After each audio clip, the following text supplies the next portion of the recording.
সম্প্রতি পাঁশকুড়া বন্যায় ক্ষতিগ্রস্ত হয়েছে বহু বাড়ি ঘর, কৃষি জমি। তবে পাঁশকুড়ার 18 নম্বর ওয়ার্ডে একটি বড় পাকা বাড়ি ভেঙে পড়ে।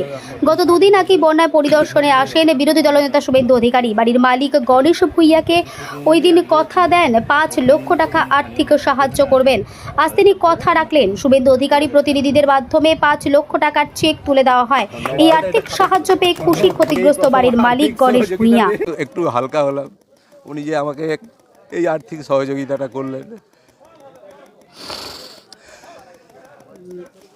আমার বলার ভাষা নেই, হয়তো আমি সেভাবে বলতে পারছি না যে উনি আমাকে